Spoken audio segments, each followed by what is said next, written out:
Olá pessoal, sejam todos muito bem-vindos à nossa aula de número 1 da frente de Biologia número 2 do nosso cursinho Alcateia. Com muito prazer a todos, meu nome é Ricardo e eu vou ser o professor que vai estar lecionando essa frente para vocês, tá? Então, falando rapidamente um pouquinho sobre a minha pessoa, então eu sou da cidade de Ribeirão Preto, interior de São Paulo, estudo lá na Unesp de Jaboticabal, a FCAV. Estou no meu último ano de graduação em licenciatura em Ciências Biológicas e já sou professor há quase 5 anos no cursinho ativo lá de Jaboticabal, que é um cursinho preparatório, especificamente para o vestibular, né? E desde sempre eu quis ser professor, tenho esse sonho e agradeço muito a oportunidade de vocês que estão aqui prestigiando o meu trabalho. Então, falando um pouquinho da nossa disciplina, a gente vai estar estudando aí ao longo do nosso tempo que estivemos juntos, praticamente 4 assuntos maiores, né? A gente vai estar vendo a sistemática, classificação biológica e evolução. Nós vamos estar vendo a evolução propriamente dita e alguns grupos específicos de organismos, a zoologia, que é o estudo dos animais, que vai ser a maior parte das nossas aulas, e por fim, a fisiologia animal e comparada com a humana. Tá? Então vão ser muitos vídeos, muito tempo para a gente passar juntos. Espero que vocês gostem e aproveitem esse conteúdo que eu estou fazendo com o maior carinho para vocês, tá bom? Então, na nossa aula de número 1, hoje nós vamos falar sobre sistemática e classificação biológica. Ricardo, o que é isso? Vamos entender um pouquinho sobre do que se trata a sistemática, né?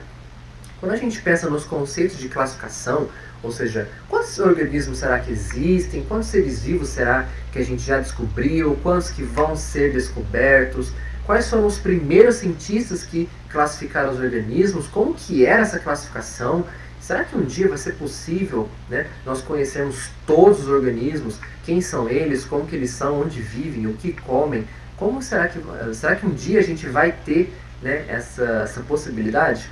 Não sabemos, né? Quem sabe?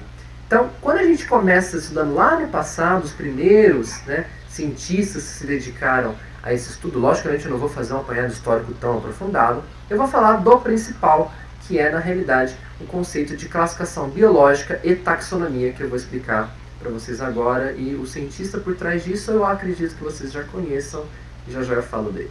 Tá? Então, quando nós estudamos classificação biológica, nós temos que lembrar de um sinônimo que é taxonomia. Tá? A taxonomia, ela vai ser a ciência, a área da biologia, que ela vai se dedicar ao estudo do agrupamento da diversidade biológica, agrupando, né, classificando os seres vivos em taxons, ou seja, em hierarquias de grupos menores a grupos maiores. Uma analogia que eu gosto muito de fazer é o uso das bonecas russas. Não sei se vocês já viram essas bonequinhas, que é desde aquela menorzinha até ela maior, você vai colocando uma dentro da outra. Tá? O conceito aqui é o mesmo, a pegada é a mesma. Ou seja, você vai ter o organismo propriamente dito, que é a espécie no caso, né? E aí você vai aumentando, né, o agrupamento desses organismos até chegar, né, em agrupamentos maiores, como por exemplo um reino, um filo e assim por diante. Tá certo? Quem que criou esse conceito? Qual foi o cientista? É o Linné, o Carl von Linné, que aí vai ser o pai da taxonomia e da classificação biológica, tá certo? Então, lembrou de taxonomia, lembrar de taxon. Taxon é o nome de cada um desses grupos, então a gente não vai falar grupo, nós vamos falar taxons. Então, reino, filo, classe, ordem e assim por diante vão ser os taxons na qual os organismos vão ser inseridos, tá certo? E como que o Linné ele vai encontrar, qual vai ser o critério que ele vai utilizar para falar dos taxons, né, para agrupar os organismos em taxons? Vai ser o critério de estruturas anatômicas, que na realidade é muito simples. Ele vai observar um organismo que tem X características, outro organismo que tem Y características, e ele vai classificá-los de acordo com essas diferenças entre os caracteres que cada um possui, beleza? E aí ele vai criar o que nós chamamos de espécie, que é um grupo, né, na fala dele, que é um grupo de indivíduos dotados de características estruturais típicas que são ausentes em outros agrupamentos. Em suma, um grupo vai ter X características, outro grupo vai ter Y características e um é diferente do outro. Se um é diferente, então são espécies diferentes. Acabou. Né? Então vão ser taxons diferentes. E aí, caso esses organismos eles tenham características muito semelhantes, né, com poucas diferenças entre eles, eles vão ser agrupados num gênero, numa ordem, numa família, e assim por diante, e aí você vai crescendo. Ou seja, você vai subindo a categorias maiores, que na realidade no final a gente vai ter essa interpretação aqui, né? Então, reino, filo, classe, ordem, família, gênero e espécie, tá? Lembrando, tá, pessoal, o único táxon que realmente existe mesmo, na prática, nós conseguimos ver o organismo, é a espécie. Então a gente pega a planta, nós vemos o animal, nós estudamos a bactéria. Então, um gênero a gente não consegue ver, a gente não consegue ver uma família, né, um reino. São características, né, agrupamentos hipotéticos. Tá? Eles existem só no papel, eles não existem na prática. Então a gente nunca vai ver, por exemplo, uma família de um grupo. A gente vai ver o animal. Só que nós sabemos que aquele animal pertence a X família, por exemplo. Certo?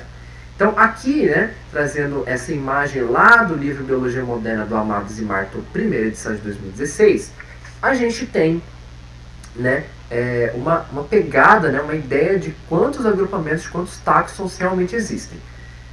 Lógico, vocês não precisam saber todos eles para o vestibular, mas só os principais. Quais vão ser os principais? Esse aqui, ó.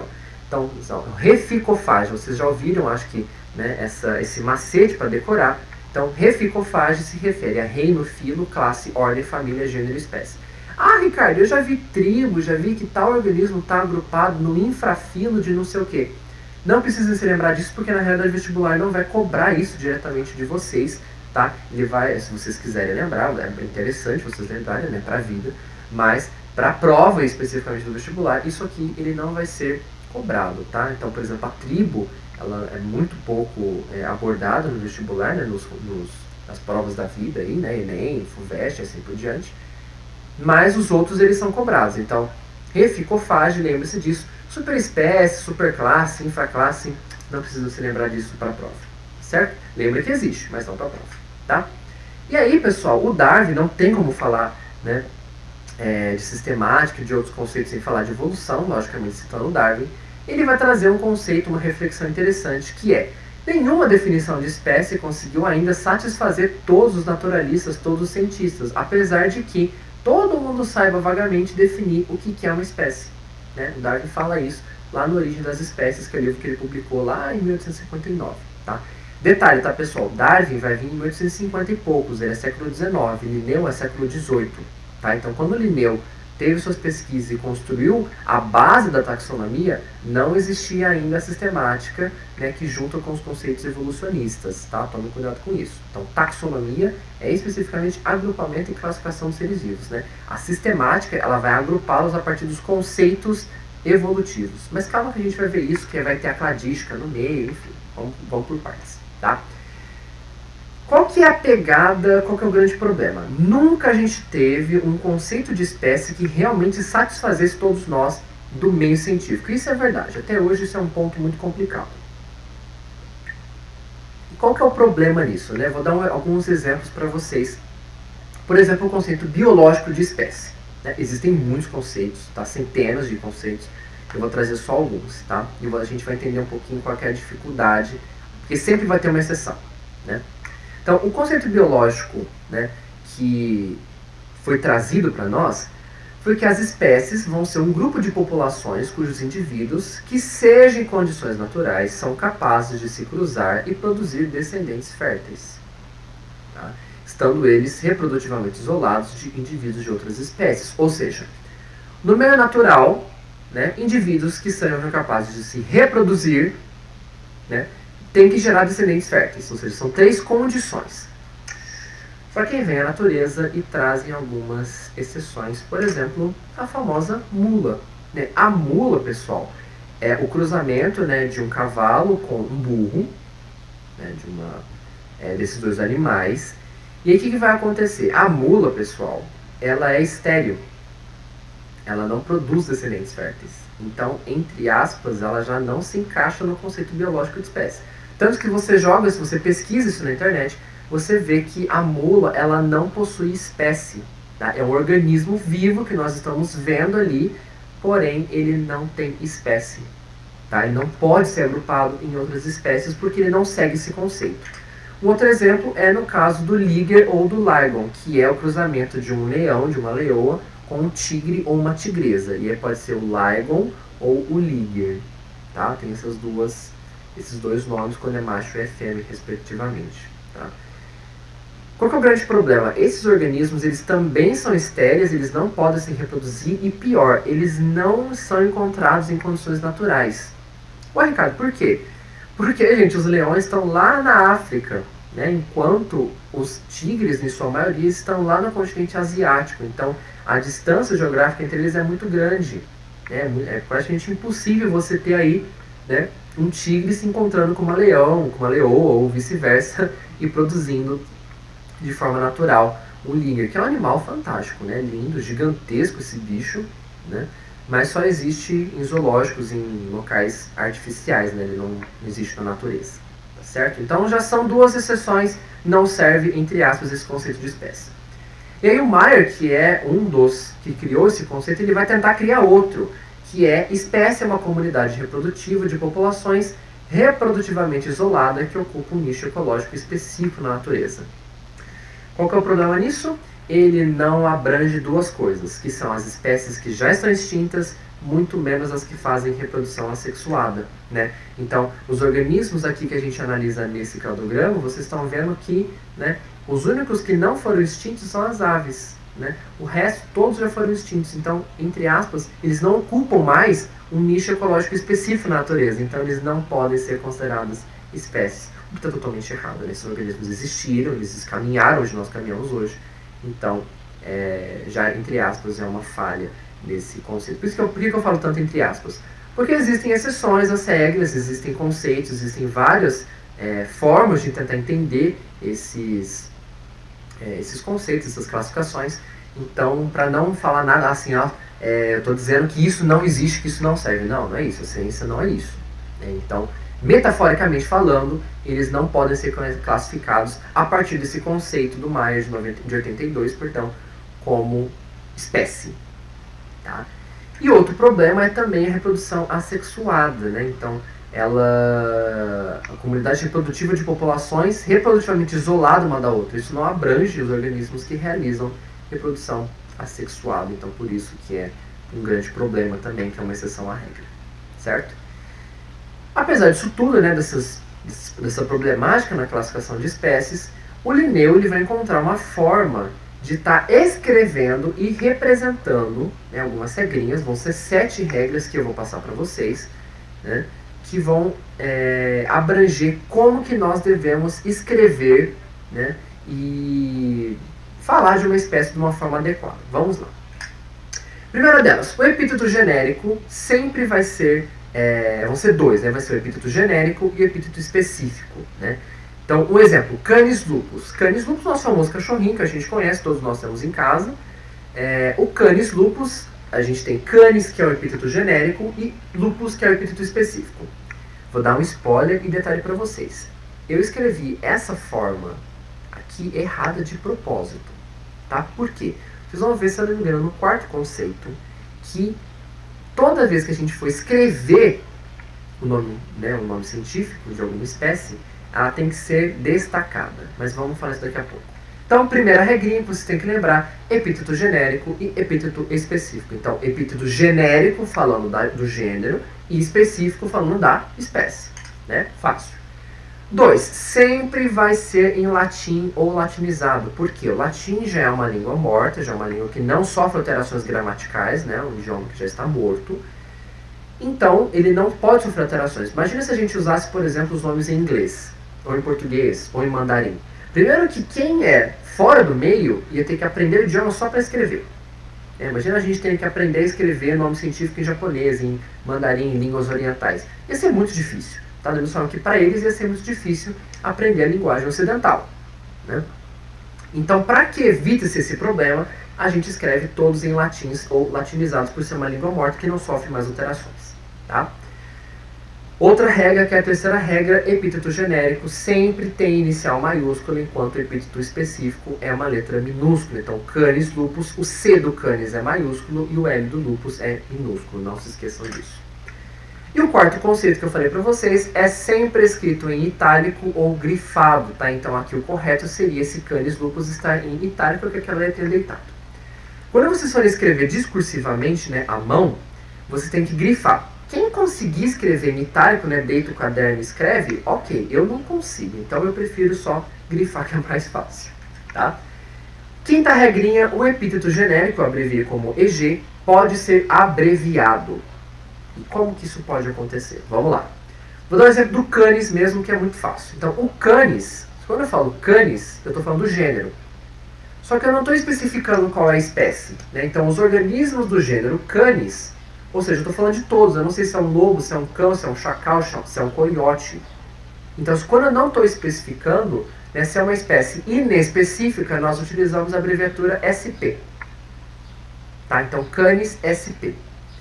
Ao mesmo tempo que a gente pode se referir de duas ou mais espécies do mesmo gênero, a gente coloca a abreviatura SPP, que significa duas ou mais espécies. Por exemplo, Canis spp possui uma dieta carnívora. Então, alguns indivíduos do gênero Canis vão apresentar dieta carnívora. Aí eu vou ter que especificar isso no meu texto.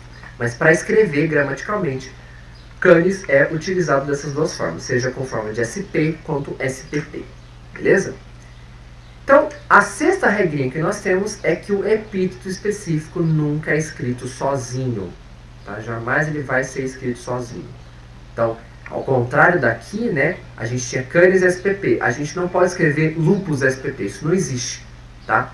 Mas, Ricardo, e por que a gente não pode escrever a espécie lupus é descrita dessa forma? Porque algumas espécies possuem seus nomes pertencentes a outros gêneros que são organismos totalmente diferentes. Então, por exemplo, a musca doméstica, que é a mosquinha, Nandina doméstica, cúrcuma doméstica, monodelphis doméstica, são grupos, são espécies diferentes. Então, tomem muito cuidado para não cometerem esse erro, tá certo? Doméstica, lupus podem ser referentes a inúmeros outros organismos que já existem em outros gêneros. Então, para não errar, nunca se escrevam, né, epítetos específicos sozinhos, tá certo? E por fim nós temos que a sétima regra, que é o epíteto genérico, pode ser abreviado quando escrito mais de uma vez ao longo do texto. Ou seja, para que você evite ficar falando canis lupus, canis lupus, canis lupus, você coloca C. lupus, que aí você vai estar especificando o indivíduo, né, a espécie, mas para não ficar repetindo canis toda hora, porque todo mundo já sabe que canis lupus é o que você está se referindo, você coloca C. lupus. Beleza? Então agora que vocês já estão craques, vocês já sabem escrever de forma correta o nome científico, a gente entra nas questões da sistemática. O que é a sistemática, pessoal? Vai ser a área da ciência que vai estudar comparativamente a diversidade biológica, ou seja, vai criar critérios de organização para que você entenda, né, os ecossistemas, desde a parte molecular até a parte mais abrangente, todos os organismos naquele ecossistema. E para que serve isso? Ora, simples, para que a gente tenha os nossos guias de identificação, a gente saiba quais são cada um dos organismos que nós conhecemos a fim de tratá-los de uma forma mais adequada, né, independente se for uma planta, se for um animal, enfim. Né? E pessoal, não tem como a gente falar de sistemática sem a gente falar de evolucionismo. Né? As questões de evolução elas vão estar muito ligadas à sistemática porque ela se apoia, é uma ciência que vai se apoiar especificamente nas questões evolutivas. Né? E quais vão ser essas questões muito importantes da evolução que nós temos que tratar, que é importante a gente mencionar nessa aula? Primeira questão é a homologia evolutiva. O que vão ser os órgãos homólogos?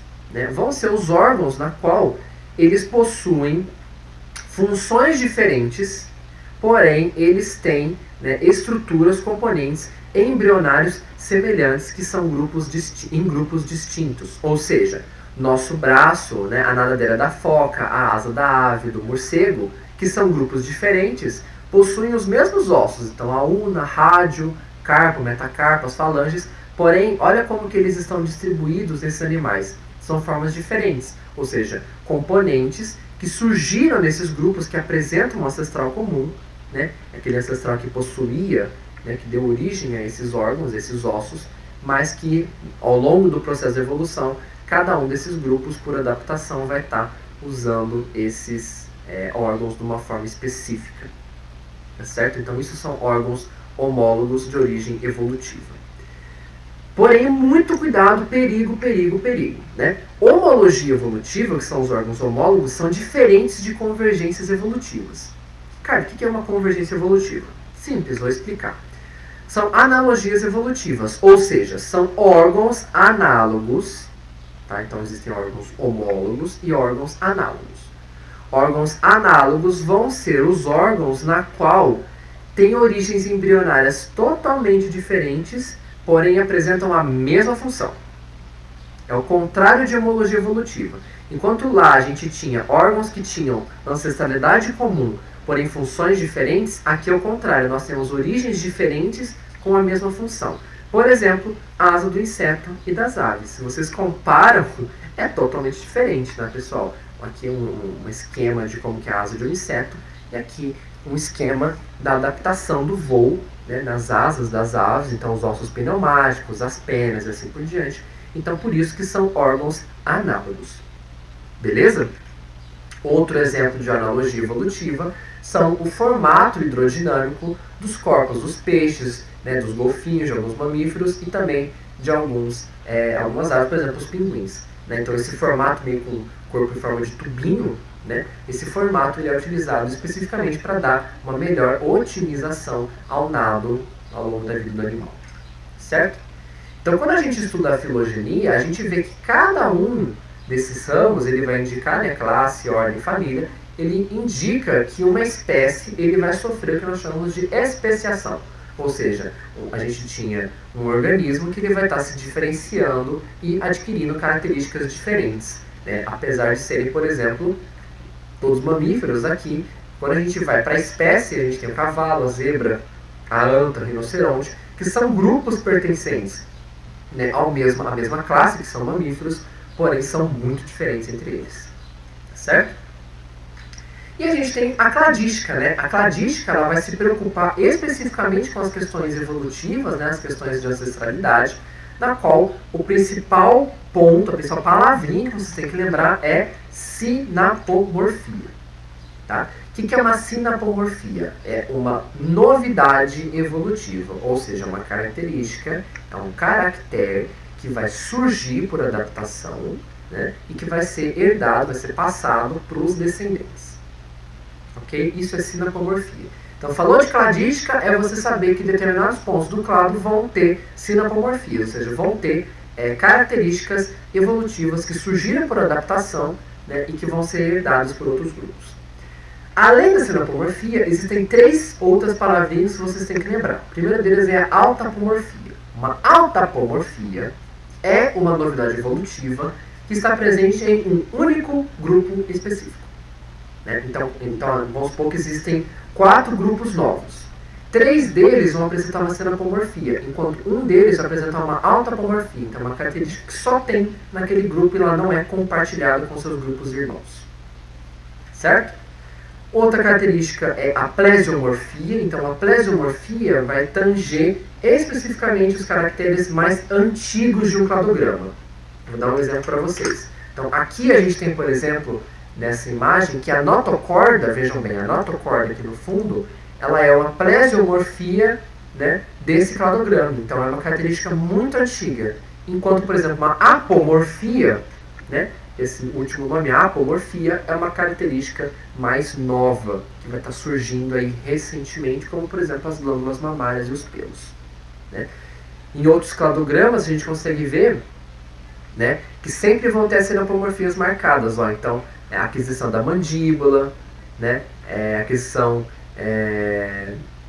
Advent of Secondary Palate, né, então algumas características específicas que vão surgir só lá depois das miniotas, que vão ter os mamíferos e assim por diante. Né? Então são características novas, recentes, então por isso são apomorfias e as mais antigas são chamadas de plesiomorfias. Beleza? Outra palavra importante que vocês lembram, toda vez que vocês têm uma ramificação, ou seja, um processo de especiação dentro dos cladogramas, nós chamamos isso de cladogênese. Beleza? Então a cladogênese é um evento de especiação que vai acontecer de forma separada aí, ao longo do clado. Beleza? E caminhando aí para o final da nossa aula, a gente tem conceitos muito importantes da filogenia que a gente tem que lembrar, que é os conceitos de monofilia, de parafilia e de polifilia. Vamos entender o que são grupos monofiléticos, parafiléticos e polifiléticos. Tá bom? Um grupo que é monofilético, ele vai apresentar, está sendo representado aqui pela cor amarelo nesse cladograma. Vocês estão vendo que o amarelo ele está abrangendo todos esses grupos. Então, reptilha, esses 3 ramificações e as aves. Então, esses 4 grupos, eles são monofiléticos, ou seja, eles compartilham entre todos eles uma sinapomorfia. Certo? Então, por exemplo, aqui, C, D, E e F são um grupo monofilético. A e B é um grupo monofilético. D e E, grupo monofilético. Certo? Um grupo parafilético, vejam bem, representado em azul, eles apresentam características muito comuns, porém não abrangem todos os organismos. Então, vejam bem, aqui A, B, D, E e F apresentam uma parafilia. Porém, esse C, ele não apresenta. Provavelmente o C, ele apresenta uma autapomorfia. Certo? E por fim, a polifilia é quando a gente tem, por exemplo, grupos muito distantes, mas que apresentam alguma característica que vai surgir de novo aí, por exemplo, numa adaptação. Né? Então, mamália e ave são grupos muito distantes, porém eles apresentam algumas características que são consideradas polifiléticas. Né? Então, são grupos polifiléticos. Beleza? E para finalizar, a gente vê aí que existem desde muito tempo, o Linneu ele vai surgir ali criando, né, os 2 reinos grandes, que é vegetal e animalia, e aí até os últimos anos, a gente vai ter grupos mais recentes, pesquisadores mais recentes, que vão estar classificando os organismos que nós conhecemos, nos que nós chamamos de reinos. Tá? A classificação que eu mais utilizo são os domínios, então esses 3 domínios, e especificamente os 6 reinos, tá? Que é planta, animalia, protoctista, fungi, bactéria e arquea. Né? Protoctista é o mesmo que protista, mas protista não está sendo mais utilizado, então agora é protoctista. Beleza? Ricardo, e quais vão ser esses grupos que nós vamos estudar juntos? Vão ser as bactérias, as arqueas, os protoctistas, os fungos e os animais. As plantas, infelizmente, nós não vamos ver, porém vocês vão estar em boas mãos, que vai ser um outro professor que vai estar trabalhando isso em outra frente do cursinho aqui de biologia. Tá? Um grupo que não está aqui porque ele não é considerado ser vivo são os vírus. Então os vírus são outros grupos que nós vamos estudar, porém eles não estão representados aqui porque eles não são considerados seres vivos, são as celulares, são as questões que nós vamos trabalhar na próxima aula. Beleza? Então, eu espero que vocês tenham gostado dessa primeira aula, foi um prazer enorme estar com vocês. Não se esqueçam de curtir, de compartilhar com vocês aí, entre vocês, para que mais pessoas possam ter acesso a essas informações. Deixo aqui os créditos, né, ao SlideGo, que você deu esse template para eu usar. Eu deixo aqui o meu e-mail pessoal, caso vocês queiram entrar em contato comigo, e também o Instagram do nosso cursinho. Tá certo? Então, um beijo a todos vocês, espero que vocês fiquem bem, que continuem se cuidando e até a próxima aula.